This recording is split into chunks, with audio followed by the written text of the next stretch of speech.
Sveiki visi, kas klausysitės šito įrašo.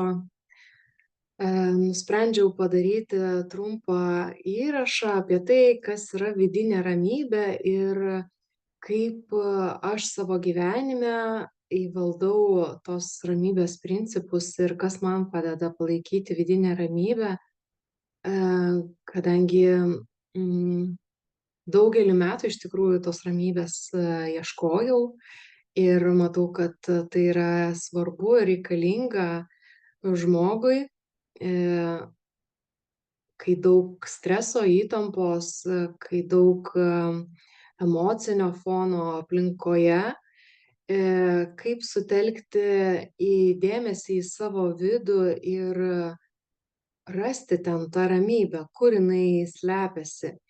Tai visų pirma, tai kas man padeda ramybę išlaikyti, tai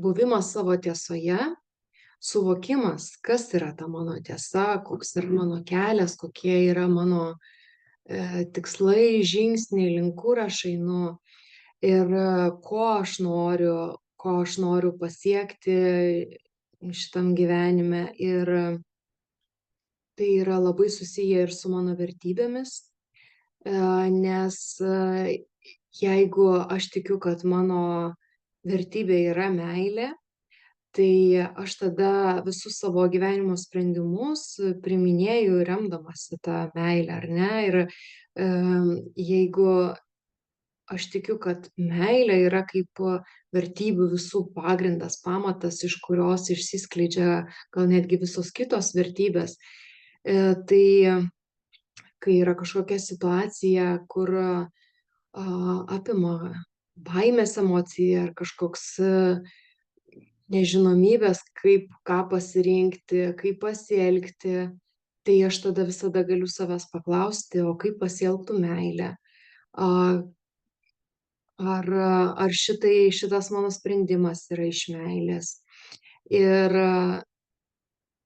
ir vidus visą laiką pasako, ar aš sprendimą priiminėju iš baimės, iš to, kad reikia, iš to, kad privalau kažkaip pasielgti, iš to, kad aplinka to nori, ar aš priiminėju iš meilės, kad aš to noriu, kad tai yra, jaučiu, kad tai yra tikslinga e, man ar kažkam kitam. E, ir ta meilė, tai jinai nėra tokia, kad egoistinė meilė, kad tu man, aš tau, aha, čia man naudinga, tai tada darysiu, čia man nenaudinga, tai tada nedarysiu. Yra toksai kaip tikslingumas. Susitelkus į savo vidų visada gali pajusti, ar tai man yra tikslinga, ar tai link ko tai veda, ar tai veda link kažkokio naujo pažinimo, link kažkokios naujos klaidos, ar tai mane augina, ar tai, ką aš pasirenku, mane veda į kažkokį sunkumą, koks tai jausmas čia viduje, širdyje mane apima, pagalvojus apie tai, ką aš pasirenku. Ir ta ramybė, kartais tai tie sprendimai, kuriuos mes priemam savo širdimi, iš meilės tarytum, tai gali būti ir nežinomybė kažkokia, kur aš turėsiu padaryti kažko, ko nežinau, ko nesuvokiu, mm, ko nesu dar niekada dariusi, bet tada dar remiuosi į tokį aspektą kaip tikėjimas ir pasitikėjimas, kad aš veikiu ne viena, kad visą laiką yra ta jėga, kuri veda mane, kuri mane saugo, globoja. Tai kiekvienas gali tai priimti kaip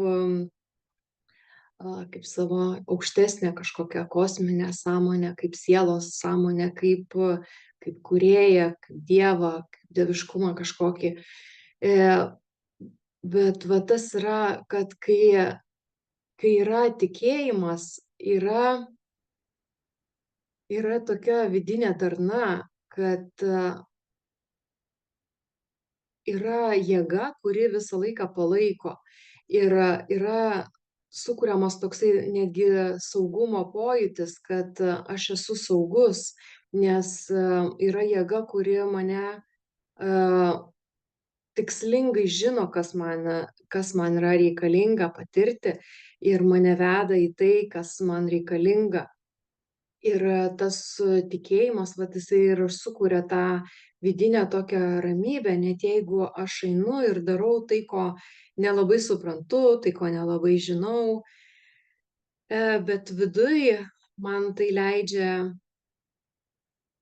jausti ramybę, kad aš darau tuos žingsnius, tai, kas man yra reikalinga. E, Taip pat jau užsiminiau apie tiesą. Tai tiesa, kaip jinai atsispindi,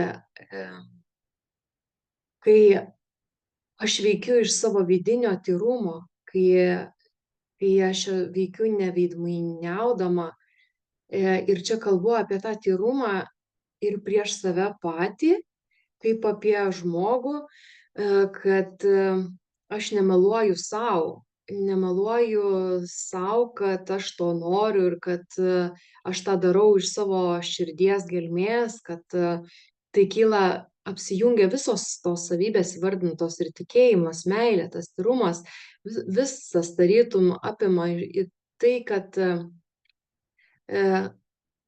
aš veikiu su tuo tyrumu, tokiu krištoliniu skaidrumu, tiek, kiek aš pajėgiu atpažinti, kas manyje yra tikra, kad aš pasitikiu tuo savo vat tikrumu, autentiškumu, kad jeigu aš einu iš savo tos vidinės tiesos, tai suteikia man vidinę tokią kaip galią, kad mano tas veiksmas jisai tampa gyvas, mano žodis tampa gyvas, jeigu aš tuo tikiu, tuo, ką aš darau.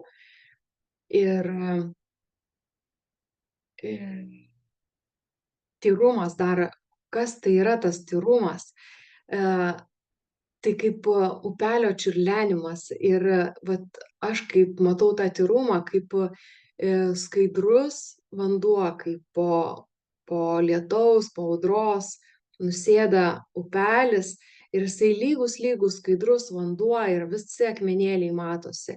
Tai man vat toks yra tyrumas, kai žmogus geba savo vidumi veikti ir išlikti va tokiam tyrume, be kažkokių vidinių manipuliacijų, be noro kontroliuoti, kažkaip suvaldyti situaciją, o veikti iš to tokio vidinio nuoširdumo. Tai tarytum tu nuogas išeini,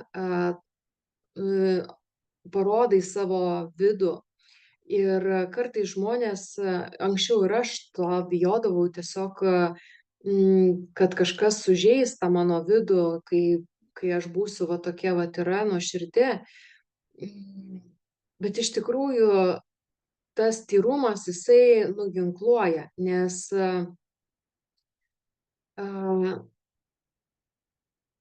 tą tyrumą tokį prigimtinę tą meilę kiekvienas savo širdyje turi. Tiktais kiekvienas galbūt ne visi yra ją išgryninę taip. Ir tą prigimtį kiekvienas prisimena, gali prisiminti per va tą tokį atspindį. Todėl ir sakau, kad tai nuginkluoja, nes tame nuoširdume, veikime iš to savo tikrojo būvio, tu tada atsisakai kažkokių tais lūkesčių, kontrolės. Tu tada tiesiog pasikliauji tuo, kad tu esi toks, koks tu esi ir tu priemi save tokį, kokį esi. Ir, ir tada išsisklaido kažkokias tai nerimas, kad kažkas supras, kad aš esu nenuoširdus, kad aš čia kažką apsimetinėju, kažką meluoju. Ir, ir tada širdį tiesiog yra ramu, nes aš esu tokia, kokia esu.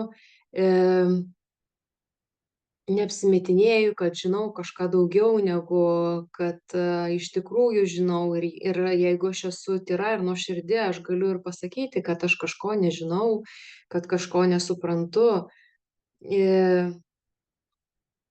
kad aš esu tiktais mokymosi kažkokiam kelyje ir man nereikia apsimesti, kad aš gebu kažką daugiau, kad man tada tampa nesvarbu, ką kitas apie mane pagalvos. Dėl to, kad mm, kai aš myliu save, kai yra vidinis tas toksai jausmas, kad aš pati sau esu vertinga, nes aš suvokiu, kad aš esu jau dabar kūrėjo tobulas kūrinys, sukurtas, čia atėjęs yra ir kiekvienas žmogus yra unikalus, savaip svarbus, savaip reikšmingas, tada aš nusiemu nuo savęs tą tokį kažkokią naštą, kad aš privalau būti kažkokia, kaip kažkas iš manęs tikisi. Aš nusimetu svetimų žmonių lūkesčius, nes aš tada nusiemu savo lūkesčius, kažkokius susikurtus per gyvenimą, nes leidžiu sau būti savo tiesoje, savo ašyje, savo vidinėje tvirtybėje. Ir tai sukuria vidinį ramybės pojūtį.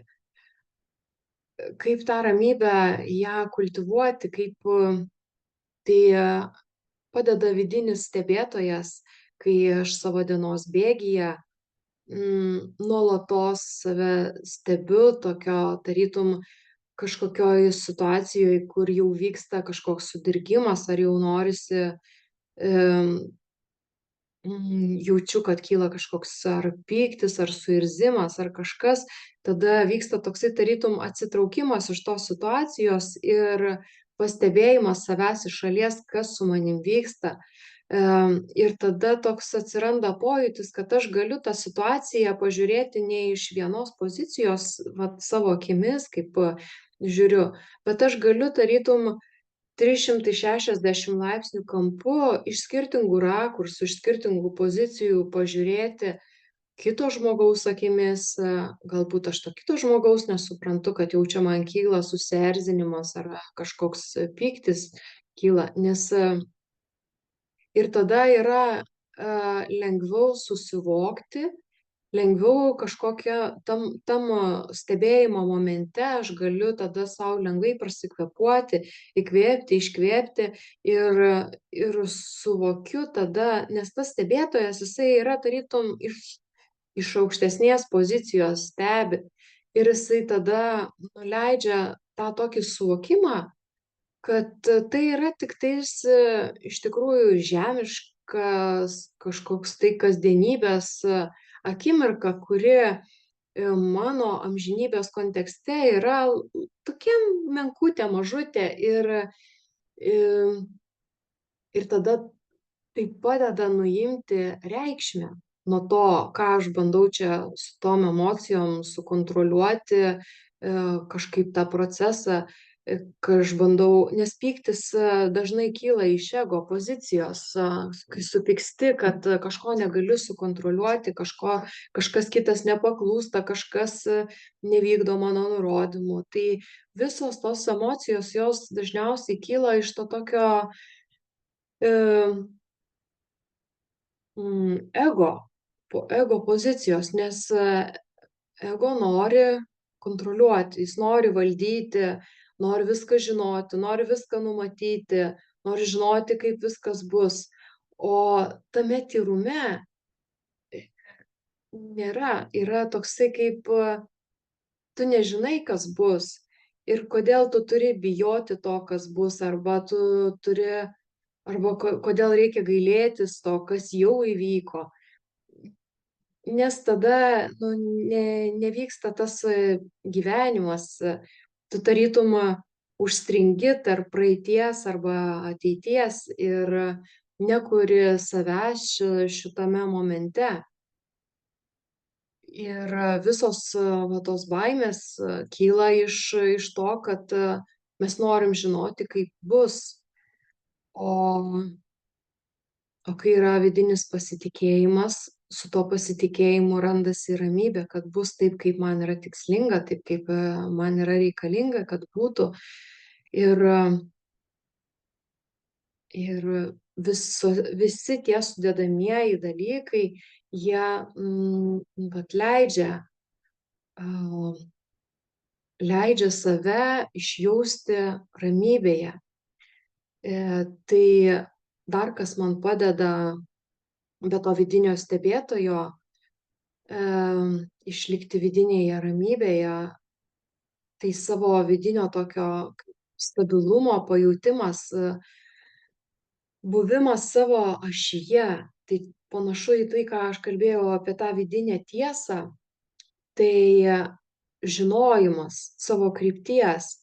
Tada aš jaučiu, kad aš esu stabili, nes aš esu apsisprendusi, kad tas kelias, kuriuo aš einu, jisai yra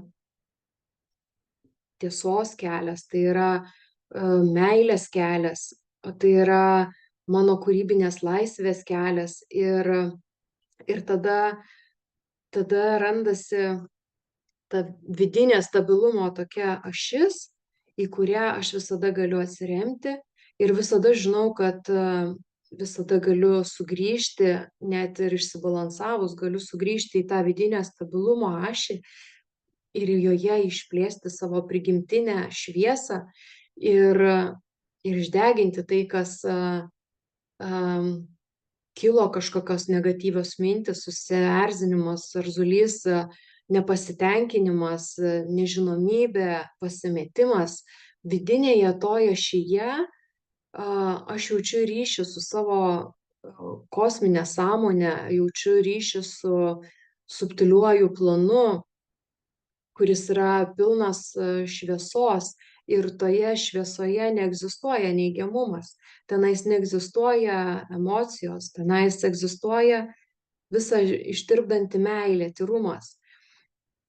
Tai o kaip tą padaryti, kaip tą ašį įgalinti, kad jinai veiktų kasdienybėje, tai tiesiog, kai mes esame įpratę prižiūrėti savo dantis, kūną prausti, ar ne, rankas plauti, tai taip lygiai reikia įprasti ir skirti dėmesio tos vidinės ašies, tyrumo